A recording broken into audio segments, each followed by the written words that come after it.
देखिए बच्चे, ये भी क्वेश्चन एग्जाम में आता है हमेशा अल्टरनेट करके, कभी देता एक साल देता है, एक साल अगला साल फिर देता है। तो ये भी इंपॉर्टेंट क्वेश्चन है, इस टाइप का क्वेश्चन भी एग्जाम में हमेशा रहता है। तो ये भी इंपॉर्टेंट एग्जामिनेशन पर्पज से most very very important. If HCF of 65 and 117 is expressible in the form of 65m minus 117, then find the value of m। तो m का वैल्यू निकाल देना है, यानी इसका जो HCF आएगा वह इस फॉर्म में रहेगा, तो m का वैल्यू निकाल देना है। यही क्वेश्चन कर रहा है। तो सोल्यूशन देखिए इसका।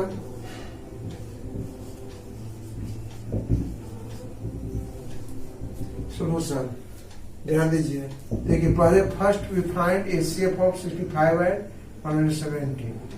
तो 65 का फाइंड HCF ऑफ 65 एंड 170। तो HCF निकाल लीजिए, 65 से डिवाइड कीजिए 117 में। तो एक बार बनाएगा 65 2, यहाँ रहा 11 में से 5, फिर आएगा 65, 1 बार में 52, 3 113, 52, 4 बार में 52, कैंसिल। एक HCF आ गया 30। तो therefore HCF of 65 and 117 is 65, sorry 13 आ गया। कैसे पा गया कितना 13। अभी क्वेश्चन कर रहा है कि इसका जो HCF इस फॉर्म में है, तो यहाँ पर लिखेंगे according to question, according to question 65m minus 117 is equal to 13, यानी 65 और 117 का HCF निकला 13। यह कह रहा है कि यह इसका HCF उस फॉर्म में है, यानी उसके बराबर है। तो 65m माइनस 117 का 13 आ गया।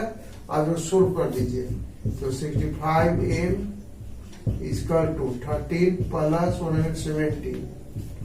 तो 65m इक्वल टू आ गया, ऐड करने पर हो जाएगा 130।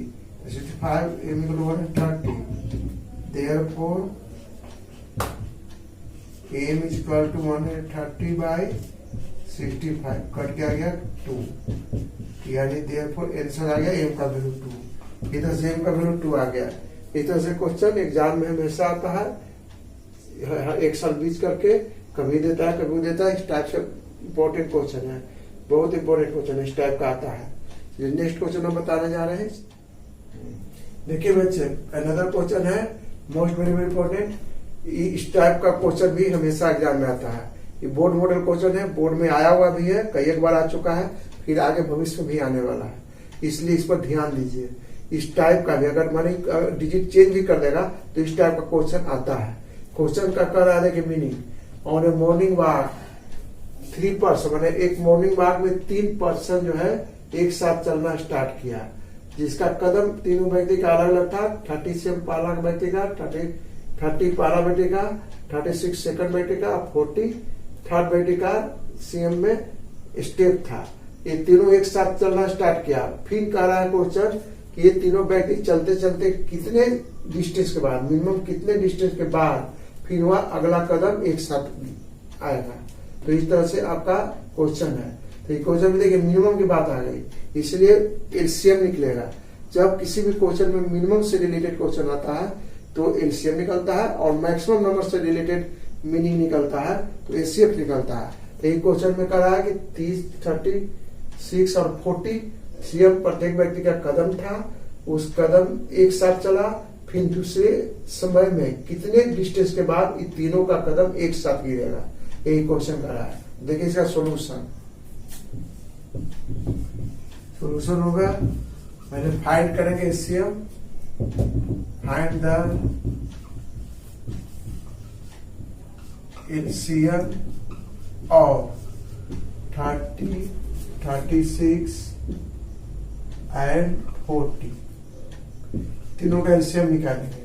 तो LCM निकाल लीजिए, 30, 36, 40, 2 से कटेगा 10, 18, 2 से कटेगा तो जाएगा 15, 18 है 20, फिर 2 से कटेगा तो 15, 9 और 10, फिर 3 से कटेगा 5, 9 और 10।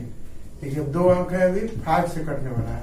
5 से कटेगा 1, 9 और 3 जा 9 होगा, 3 जा 9, 5, 3 और 10, फिर 5 से कटेगा 5, 3 और 2 आ जाएगा।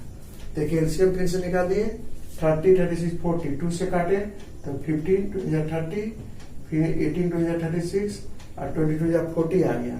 फिर 2 से 2 नंबर कट रहा है तो काटेंगे तो 15, 9, 20 जा 18 और 10, 20 जा 20, फिर 3 से कटेगा तो 5, 3 जा 15, 3, 3 जा 9 और 10 नहीं कटता है तो 10 को छोड़ दिए। 5 से फिर 2 टर्म कट रहा है, 5 हो जाए 5, 3 नहीं कटेगा और 5 हो जाए 10। अब एलसीएम हो गया, therefore LCM of 30, 36 and 40 equal to आ गया 2 पावर 2 3 इंटू 3 पावर 2 इंटू 5। देखिए 2 टेबल है, 1 2 3 2 को है और 1 5 है, तो इसको इंटू कर देंगे तो 8 इंटू 9 इंटू 5, 9 72 इंटू 5 यानी 336 आ गया। तो 360,